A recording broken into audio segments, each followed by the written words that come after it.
અમરેલી જિલ્લામાં ભાજપનો પાયો નાખીને ભાજપનું વટવૃક્ષ બનાવનારા દિલીપભાઈ સંઘાણી વિશે ડોક્ટર ભરતભાઈ કાનાબારે જાહેર મંચ પરથી જણાવી દિલીપભાઈ સંઘાણી વિશે એવી વાતો કે સાંભળીને તમે પણ દિલીપભાઈ સંઘાણી પર આફરીન પોકારી ઉઠશો। બને એ આપણા અમરેલી સૌ માટે ગૌરવની વાત છે। ઇફકોની દિલીપભાઈ તો જાણે છે, પણ ઇફકોની કથા પણ ખૂબ રોચક છે। ઇફકો જેની સાથે લગભગ 35,000 જેટલી અલગ અલગ સહકારી મંડળીઓ જોડાયેલી છે, સમગ્ર વિશ્વની સૌથી મોટી સહકારી સંસ્થા છે। 63,000 કરોડ જેટલું જેનું રેવન્યુ છે દર વર્ષે, જેનું ટર્નઓવર છે। 1960ના દાયકામાં જ્યારે દેશમાં હરિયાળી ક્રાંતિ આવી, તમારામાંથી ઘણા લોકો જે કૃષિ સાથે જોડાયેલા છે એમણે સ્વામિનાથનનું નામ સાંભળ્યું હશે। હમણાં જ એમને બહુ સારા પહેલાંથી આપણે વિભૂષિત કર્યા, એમનું સન્માન કર્યું, રાષ્ટ્રીય ગૌરવ સ્થાપિત કર્યું। એ સ્વામિનાથન જ્યારે હરિયાળી ક્રાંતિ આ દેશમાં લઈ આવ્યા ત્યાં સુધી આપણે બધા ખેતીમાં આપણું દેશી ખાતર વાપરતા હતા, રાસાયણિક ખાતરનો બહુ જૂજ ઉપયોગ હતો।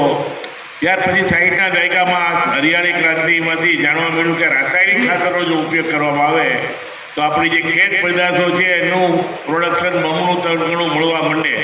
ત્યાં સુધી ભારત આપણે ત્યાંથી ખાવાના ઘઉં પણ આપણે ત્યાંથી આયાત કરતા, અહીંયા ઘણા વડીલો હશે એને ખબર છે કે અમેરિકાથી PL 480ના આપણે સડેલા ઘઉં જેને કહેતા, અત્યારે આપણે કોઈ ખાવા તૈયાર નથી એવા ઘઉં ત્યાંથી આવતા ને રેસ્ટિંગમાં વેચાતા અને લોકો ખાતા પણ ખરા। પણ આ કેમિકલ ફર્ટિલાઇઝરની જ્યારે વાત આવી ત્યારે આ દેશમાં મોટાભાગનું કેમિકલ ફર્ટિલાઇઝર પરદેશથી આયાત થતું હતું, ખાસ કરીને USA-માંથી થતું હતું અને એનું ડિસ્ટ્રીબ્યુશનનું કામ દેશની અનેક સહકારી સંસ્થાઓનું નેટવર્ક સંભાળતું હતું। ત્યાર પછી USA-માં પણ આ પ્રકારની કોઓપરેટિવ બોડીઓ છે, એમણે ભારત સરકારને સજેસ્ટ કર્યું, કેમ કે ખાતરનો વપરાશ વધવા માંડ્યો, ખાતરની ડિમાન્ડ વધવા માંડી, કેમ કે પ્રોડક્શન વધારે મળવા માંડ્યું એટલે ખેડૂતો પણ વધારે વાપરવા માંડ્યા। ત્યારે એ લોકોએ એક સજેસ્ટ કર્યું ભારત સરકારને કે રાષ્ટ્રીય સ્તરની કોઓપરેટિવ સંસ્થા હોય અને એના માધ્યમથી જો રાસાયણિક ખાતર કેમિકલ ફર્ટિલાઇઝરનું ભારતમાં જો પ્રોડક્શન શરૂ થાય તો આ જે ખાતરની તંગીનો જે મુદ્દો છે એ નિવારી શકાય। ત્યાર પછી ઇફકોની રચના થઈ 1967માં અને આપણે ત્યાં 74માં ગુજરાતમાં કલોલમાં ફર્ટિલાઇઝર પ્રોડક્શનનું કારખાનું થયું। આપણે ગુજરાતમાં હાલ પણ ગાંધીધામમાં છે, યુપીમાં છે અને આજે તો દુબઈ, ઓમાન બધી જગ્યાએ ફર્ટિલાઇઝર કંપનીઓમાં આજે ઇફકોનો હિસ્સો છે। તો આવી એક રાષ્ટ્રીય સ્તરની એક સંસ્થાનું એમને નેતૃત્વ કરવાનું આવ્યું છે, આપણા માટે ગૌરવની વાત છે। પણ દિલીપભાઈના વ્યક્તિત્વનો એક આ નાનકડો હિસ્સો છે, જેને અંગ્રેજીમાં કહેવાય ને ટીપ ઓફ ધ આઈસબર્ગ, હિમશિલાની ટોચ જેટલો જ ભાગ છે।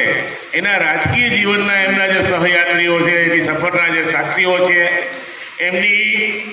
એમને ભારતીય જનતા પાર્ટીને જિલ્લામાં જે રીતે ઊભી કરી ખૂણે ખૂણે જઈને, કેમ કે આજે જે ભારતીય જનતા પાર્ટીનો અમરેલીમાં, ગુજરાતમાં અને દેશમાં દબદબો હતો એ તો ઘણા વર્ષોની મહેનત, ઘણા બધા હજારો કાર્યકર્તાઓની મહેનત પછી થઈ છે। પણ એ સમયમાં જ્યારે ભારતીય જનતા પાર્ટી જનસંઘના સ્વરૂપમાં હતી અને ત્યાર પછી ભાજપ બની ત્યારે એને ઉમેદવારો નહોતા મળતા ચૂંટણીમાં। આજે આપણે જાણીએ છીએ કે નગરપાલિકાની આપણે અહીંયા ચૂંટણી થાય તો પણ આપણે એને સાંભળવા માટે નિરીક્ષકોએ આખો દિવસ બેસવું પડે, એટલા લોકો ભારતીય જનતા પાર્ટીની ટિકિટ ઉપર ચૂંટણી લડવા તૈયાર છે। પણ એ વખતના જ્યારે સંઘર્ષના દિવસો હતા ત્યારે દિલીપભાઈએ સમગ્ર જિલ્લાના ગામડે ગામડે ફરીને મને યાદ છે કે એમણે આ પક્ષને મજબૂત કર્યો છે। પોતાની એક સામાન્ય ખેડૂત પરિવારમાં જ્યાંથી આવતા હતા, એટલે પોતે કંઈ આર્થિક રીતે મોટા સક્ષમ નહોતા, પણ એને ત્યાં એમની આ પ્રવૃત્તિને કારણે, એમની રખાવટને કારણે, એમની મહેમાન ગતિને કારણે, જેનો આપણે બધાને સૌને અનુભવ છે, એને કારણે એ વખતમાં પણ ત્યાં ખૂબ જ એને ત્યાં આવરો જાવરો રહેતો હતો। વ્યવસ્થા હોય કે ન હોય, ઉછીનું પાછીનું કરીને પણ આ વ્યક્તિએ ભારતીય જનતા પાર્ટીના હજારો કાર્યકર્તાઓને જમાડ્યા છે, ચા પાણી પીડાયા છે, એને સાચવા છે, એનું જતન કર્યું છે। આજે મને યાદ કરવા દઉં, એમના માતૃશ્રી આજે નથી, હયાત નથી, પણ એ વખતે પણ કોઈ પણ મહેમાન અચાનક આવે, કેમ કે દિલીપભાઈના ઘરે તો એવું હોય કે બહારગામથી સૌરાષ્ટ્રમાંથી કોઈ કાર્યકર્તા આવ્યો હોય, એમનું સૌરાષ્ટ્ર ત્યારે સૌરાષ્ટ્રમાં જ એમની યુવા નેતૃત્વને કારણે બધા કાર્યકર્તાઓ એને ત્યાં જ આવે, એટલે અચાનક આવે દિલીપભાઈને મળે. દિલીપભાઈ કે જમીને જવાનું, ઘેરે કહેવાય જાય કે 5-15 લોકો જમવા આવશે, કેટલા લોકો આવે એનો ડેટો ન હોય, પણ બધી વ્યવસ્થા તાત્કાલિક કરવી પડે. એમાં જે પણ કયું કરવું પડે એમાં એમના કુટુંબનો પણ એવડો મોટો ભોગ છે. આજે મેં કદાચ વાંચ્યું છે મને સોશિયલ મીડિયામાં કે ગીતાબેનનો પણ આજે જન્મદિવસ છે, મને લાગે ત્યાં સુધી. એટલે એમનું પણ એવડું મોટું કોન્ટ્રીબ્યુશન. મને આજે મેં દિલીપભાઈ સાથે રાતે બેઠા હોય, ગપ્પા મારતા હોય, 1:30-2 વાગે, એટલે દિલીપભાઈ કે ચા કોફી પીશું, અમે બધા લગભગ ના ન પાડીએ, એટલે રાતે ગીતાબેનને ઉપરથી જગાડે, ઊંઘમાંથી ઉઠીને ગીતાબેને અમારા બધા માટે ચા પાણી પીડાવે. એક નહીં અનેકો પ્રસંગો છે. તો આ કુટુંબની, આ વ્યક્તિનું, ભારતીય જનતા પાર્ટીનો જે આજે જિલ્લામાં જે દબદબો છે એની પાછળ એમનું બહુ ખૂબ જ મોટું યોગદાન છે. આજે એમનું અહીંયા સન્માન થયું છે. દિલીપભાઈ ખરેખર સાવરકુંડલા માટે પણ આ એક સારો શુકરનો દિવસ છે. મેં અહીંયા જાણ્યું કે આજે સારામાં સારો વરસાદ સાવરકુંડલામાં થયો છે.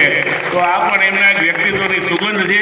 આપણે બધા એમનું યથાયોગ્ય સન્માન તો કરીએ, પણ એમણે જે એક સંકલ્પ કર્યો છે, એમની પોતાની જે અત્યારે જે રીતે રાષ્ટ્રીય સ્તરમાં સહકારી ક્ષેત્રનું નેતૃત્વ કરે છે, તો એ પોતાના સોર્સિસથી, પોતાના માધ્યમથી અમરેલી જિલ્લાના, ખાસ કરીને આપણા જિલ્લાના ગામડાઓમાં જે પ્રશ્નો છે, જે સમસ્યાઓ છે, ગામડાના ઉત્થાનની, વિકાસની જે મુદ્દાઓ છે, આપણે બધા જાણીએ છીએ કે આજે આપણે વાતો કરીએ છીએ ગામડાની, પણ લોકો ભાગી રહ્યા છે શહેરો પડી. કેમ કે આપણે જે નથી રોજગારી, નથી શિક્ષણની વ્યવસ્થાઓ, નથી પૂરતી આરોગ્યની વ્યવસ્થાઓ.